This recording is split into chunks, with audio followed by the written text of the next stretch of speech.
I just woke up in someone else's life, inside a novel I never even read. My girlfriend, or his girlfriend, I guess, is holding out a bundled-up infant, her eyes glistening with tears.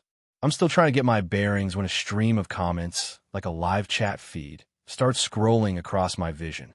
Come on, dude. Take the baby. You have to raise this kid on your own. Struggle through it all so that when the real dad shows up, the female lead will finally realize how much you truly love her. Classic secret baby plot. Only it's the guy who gets stuck with it. Talk about the ultimate sim move. OMG, I can't wait for the scene 5 years from now when the billionaire CEO returns and she comes crying back to you, begging for forgiveness. What are you waiting for, man? Take the kid. Staring at this insane feed, I pull out my phone and dial 911. I hit the speakerphone button right in front of her. Yeah, hello, police. Someone is trying to abandon a baby. The hell with being the fall guy? You wanted to clean up your mess? How about you cool off in a jail cell first? Chapter 1. Leo, are you crazy? The tears on the face of my so-called girlfriend, Jess Miller, vanish. Her pitiful expression is instantly replaced by shock and disbelief. She lunges for my phone, but I sidestep her easily. A calm, professional voice comes from the speaker. 911, what's your emergency? Yes, officer. I'm at the Cypress Point Apartments, Building C, Unit 412. There's a woman here with a newborn infant, and she's trying to abandon it with me. That's right. I believe it's child abandonment. The color drains from Jess's face. She shrieks like a cornered animal. Now, you can't do this. This is our baby. Ours. I let out a cold laugh before hanging up. I had one more thing to the dispatcher. You should probably hurry. The woman is extremely agitated. I end the call and cross my arms, watching her with a detached calm. Jess, we've been together for a year. For 10 months of that year, I was embedded with a development team on an out-of-state project. So, please tell me how this baby, who looks barely a month old, is ours. The memories of the original owner of this body are still settling in, and my head is throbbing. The original Leo Vance was the textbook definition of a devoted doormat. A guy from a modest background who clawed his way into a top university and became a respected programmer in his field. He fell for Jess, the campus beauty, at first sight and chased her for 2 years before she finally agreed to go out with him. He gave her everything, his debit card, his paycheck. He scrimped and saved so he could buy her designer bags. Just when he thought he was the happiest man alive, Jess disappeared without a word. A month later, she showed up at his door with a baby.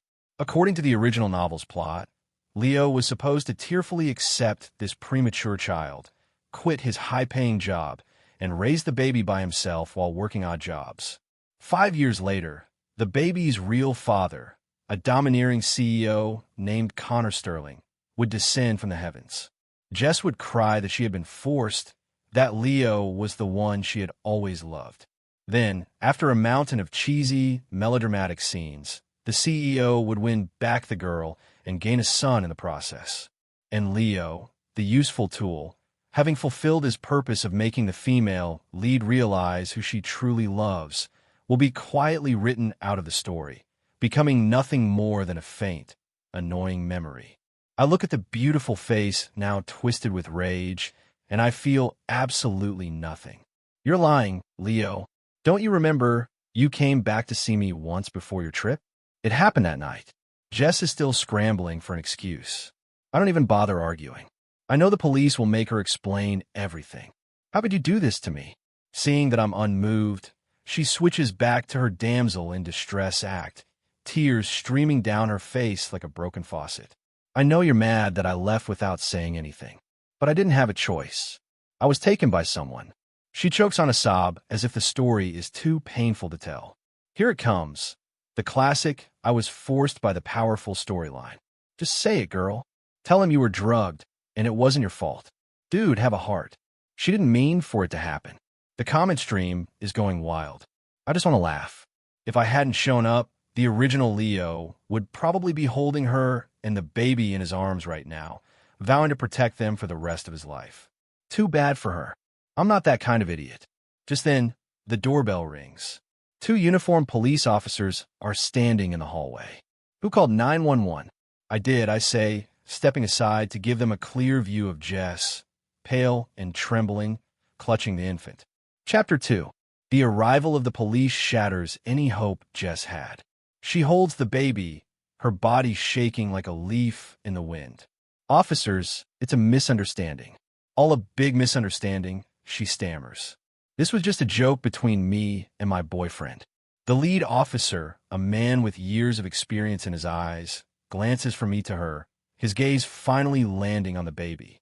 "A joke, ma'am? Child abandonment isn't a joke. It's a felony." Jess's lips tremble, but she can't form a single word. I calmly recount the events. My relationship with Jess, the timeline of my work trip, and her sudden appearance today, demanding I raise a child that isn't mine. "I did not." Jess shrieks. "Leo, you're slandering me. This is your child. I was just testing you to see if you really loved me." She's practically hysterical, trying to paint me as the villain. The younger officer frowns, looking at me. "Sir, are you certain you have no biological relation to this child?" "I'm 100% certain," I say without hesitation. "If necessary, I am willing to take a paternity test at any time. But before that, I believe Ms. Miller's actions constitute attempted child abandonment. She knew I wasn't the father, yet she tried to force the responsibility of raising him onto me. When I refused, I had every reason to believe she would simply dump the baby somewhere. That's the truth, isn't it? If I had said no, what would she have done? Left the baby at a hospital? On the steps of a fire station? Either way, it's abandonment." The lead officer clearly comes to the same conclusion, and his expression hardens. "Ms. Miller, I'm going to have to ask you to come down to the station with us to answer some questions. As for the baby, we'll have Child Protective Services place him in temporary foster care." "No, don't." Jess finally breaks down, clinging to the baby. "You can't take my son. Leo, help me. Tell them we were just joking. Please, I'm begging you." She turns to me, her eyes filled with desperation and terror. "OMG, the drama dude. You gotta feel bad for her now. She's begging you, man. Are you really that heartless? So what if it's not yours? Man up and be the bigger person." I almost laugh out loud at the ridiculous comments. I walk over to Jess and look down at her. "You're begging me, Jess. You're begging me to clean up the mess you made the second you showed up at my door with another man's child, trying to make me the fool. We were done. It's over." My words extinguish her last glimmer of hope. She slumps in defeat and is escorted out of the apartment by the police. I let out a long breath. Screw her drama. Screw being the supportive side character. I've got my own life to live. Why should I be a stepping stone in someone else's story? My phone buzzes. It's Jess's mother, Sharon. I decline to call and block the number. But a few minutes later, a thunderous pounding rattles my front door. "Lau, you ungrateful bastard. You open this door right now. What have you done with my daughter?"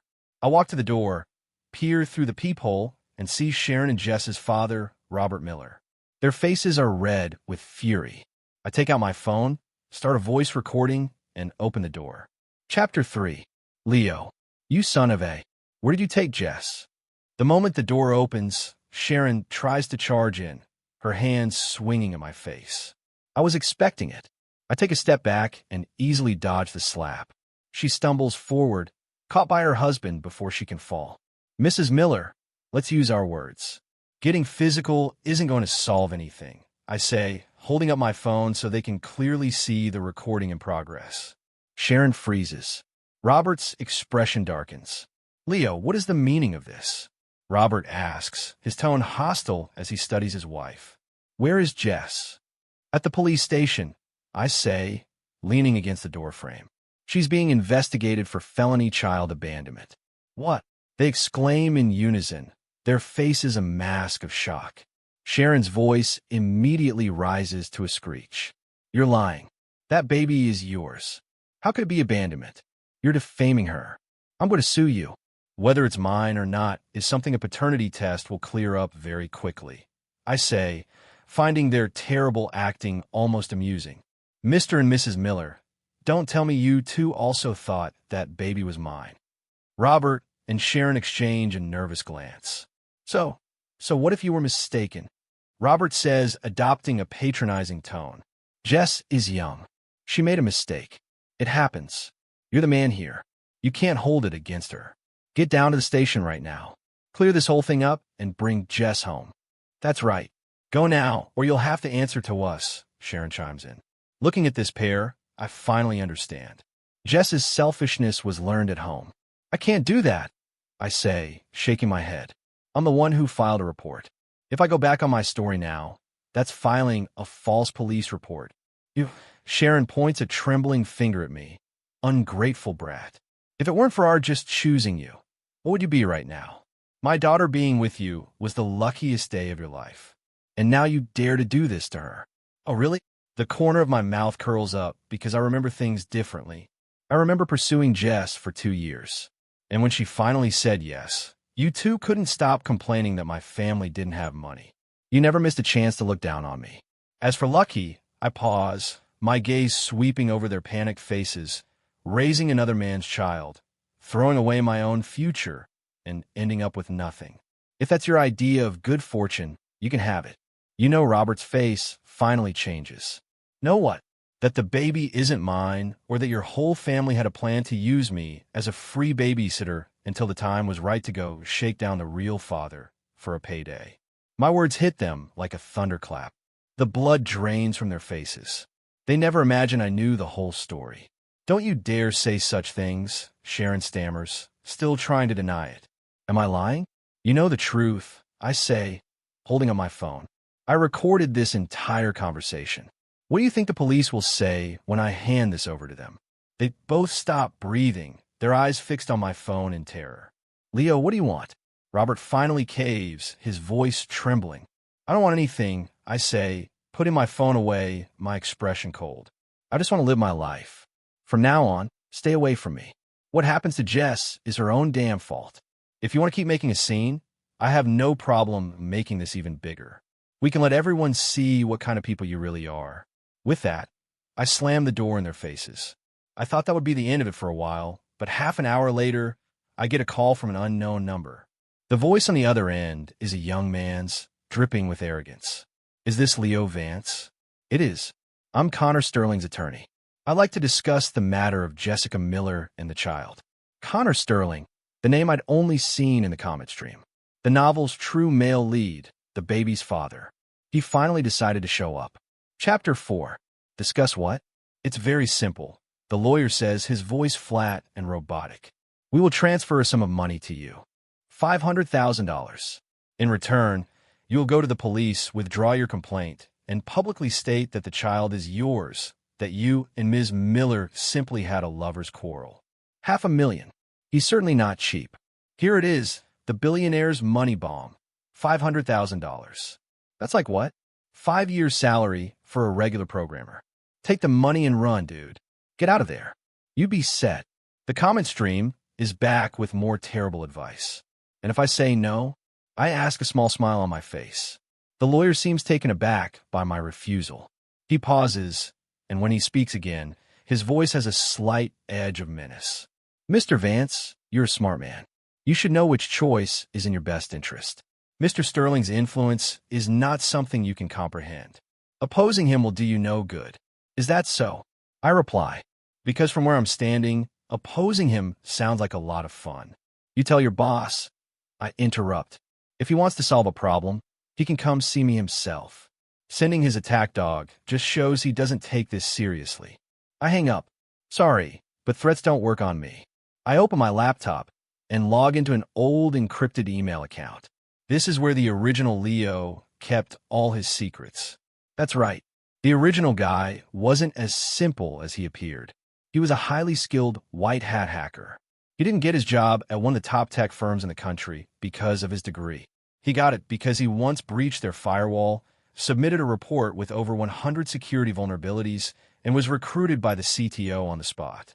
No one knew about this except the CTO, and his investigation into Connor Sterling wasn't a coincidence. Deep in the original Leo's memories is a fragmented image. His parents died in a construction site collapse. The developer for that project was a company owned by Connor Sterling's father, the predecessor to the modern-day Sterling Corporation. The incident was ruled an accident, and the developer paid a settlement to make it go away. But the original Leo always suspected foul play. For years, while working his day job, he used his skills to secretly investigate the Sterling Corporation. He had already found some leads.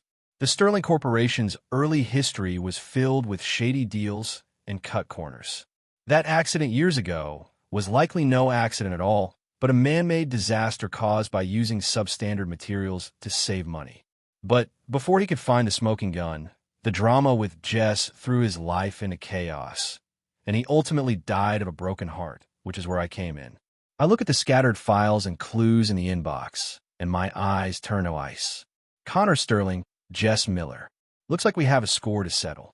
I reorganized the data Leo collected, packaged it anonymously, and sent it to one person. Victoria Hayes, CEO of Apex Industries, the Sterling Corporation's biggest rival. The enemy of my enemy is my friend. I have a feeling the famously ruthless CEO would be very interested in the gift. I just sent her. After that, I opened my browser. As expected, Robert and Sharon Miller hadn't given up. They had spammed my company's internal Slack, my university's alumni Facebook group, and several Reddit programming communities I frequented. The headlines were pure clickbait. Shocking. Seattle tech programmer Leo Vance abandons newborn child and fiancé. Disgrace to MIT. Former star student revealed as heartless deadbeat.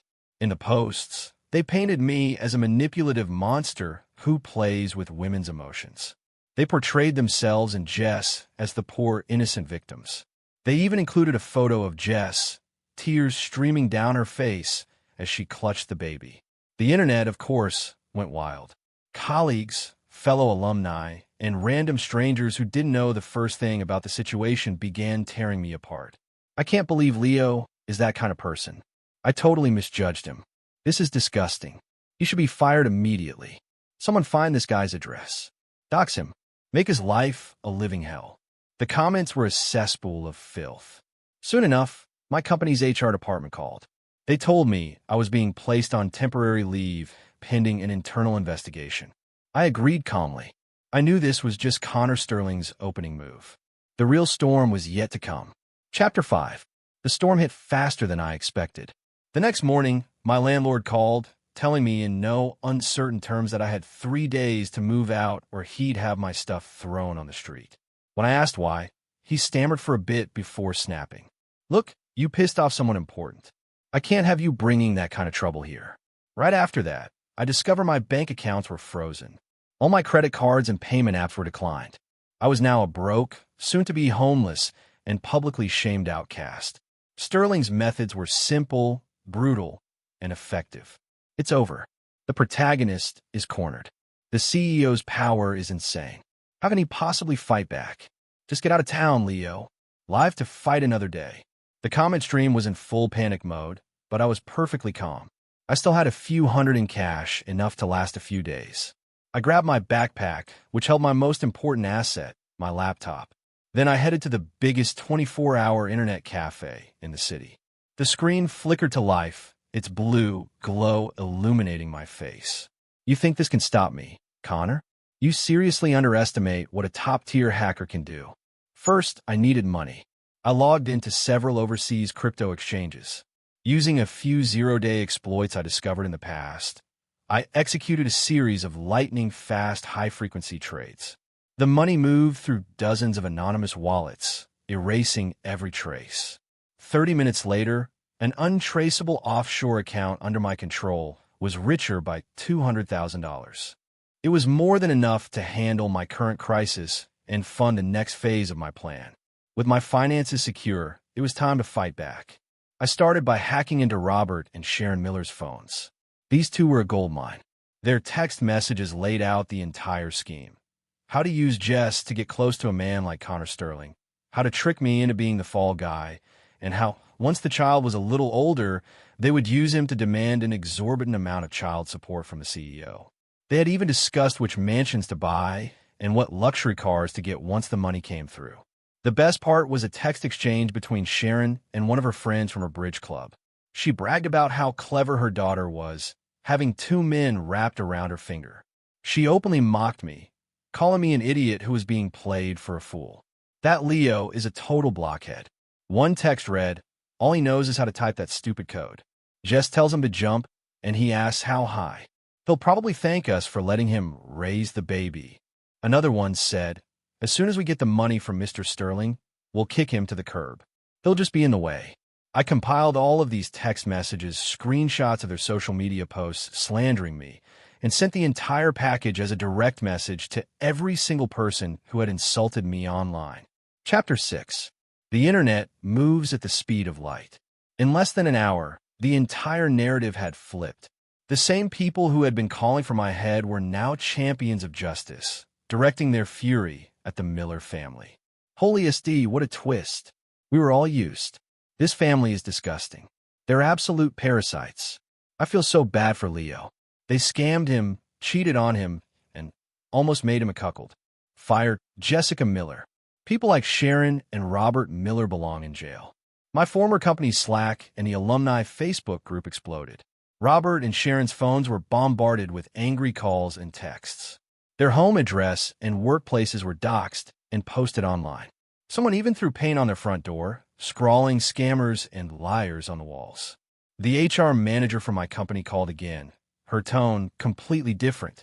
She offered a sincere apology, informed me that the suspension had been lifted, and begged me to come back to work. I said, no, do me a favor and pass a message to the CTO. I told her, tell him that if Connor Sterling wants to play, I'll play. Also, my resignation letter is on its way to your inbox. As much as I like that company, it was a place where Sterling could easily exert his influence. I don't like having a leash around my neck. After I hung up, I received an email from Victoria Hayes. It contained only 2 words, let's meet. Below was an address and time. I knew my opening move had worked. I went to the address, a discreet members-only club downtown. In a private room, a woman in a sharp black power suit was sipping tea. She looked to be in her early 30s, with refined features, a commanding presence, and eyes that could cut through steel. This was Victoria Hayes. Mr. Vance, please have a seat, she said, gesturing to the chair across from her. I sat down without ceremony. I've reviewed the materials you sent, Victoria said, getting straight to the point. Very interesting, but it's not enough. I know, I nodded. That was just the appetizer. Oh, she raised an eyebrow, a flicker of genuine interest in her eyes. Then what is it that you want? I want the Sterling Corporation, I said, meeting her gaze directly. I want to see him ruined, disgraced, and left with nothing. Victoria's expression didn't change, but I saw a new light in her eyes. She probably never expected a seemingly ordinary programmer to have such ambition. You talk a big game, she said with a faint smile. What makes you think you can pull it off? Because I can get my hands on things you can't. I turned my laptop toward her. On the screen was the back end of the Sterling Corporation's internal financial system. Rows upon rows of data clearly showed years of tax evasion, fraudulent accounting, and illegal offshore accounts. Victoria's pupils constricted.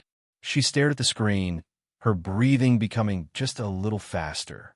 She had been fighting Connor Sterling for years, spending millions trying to find a weakness, and had never gotten close to this kind of core evidence. I had done it in less than a day. Who are you really? She asked, her eyes searching mine, filled with a new level of scrutiny. I'm a son who wants revenge for his parents, I said, calmly closing the laptop. The original Leo's parents died because the Sterling Corporation cut corners on a construction project. Now that I'm in this body, their debt is my debt, and I always pay my debts. Victoria was silent for a long moment. When she finally spoke again, her voice was laced with gravitas. What do you need from me? A secure location to work from and access to certain resources. I'll handle the rest. Done, Victoria said, standing and extending her hand. Pleasure doing business with you. Likewise. Chapter 7. Jess Miller was charged and held in custody. With concrete evidence of attempted abandonment and massive public pressure, there was no chance of her getting bail. Robert and Sharon Miller were also arrested and investigated for fraud and conspiracy. Their public slander and online harassment campaign added defamation to the list of charges. The law was coming for them, and it wouldn't be gentle. And the man behind it all, Connor Sterling, was finally out of moves. He had his lawyer contact me again. This time the offer was $10 million. I let Victoria's legal team handle it. Faced with indisputable evidence, Sterling's desperate attempts were useless. Victoria used the financial data I provided to file official reports with the IRS and the SEC. At the same time, she leveraged Apex Industries' full might to launch an all-out assault on the Sterling Corporation in the stock market. Sterling's stock price plummeted. Negative press began surfacing everywhere. Suppliers demanded payment. Banks called in their loans, and business partners terminated their contracts. The once mighty corporate empire began to crumble in a matter of days. Connor Sterling was in a panic, calling in every favor he had, only to find every door shut in his face. When you're falling, everyone wants to give you a push. The same people who once flattered him now wouldn't even take his calls. He finally realized he had picked a fight with the wrong person. He called me himself. For the first time, his voice held a note of desperation. Now we need to meet, Fina. It was time to end this. We met at the same private club as before. Only this time, the roles were reversed. Sterling looked like a ghost.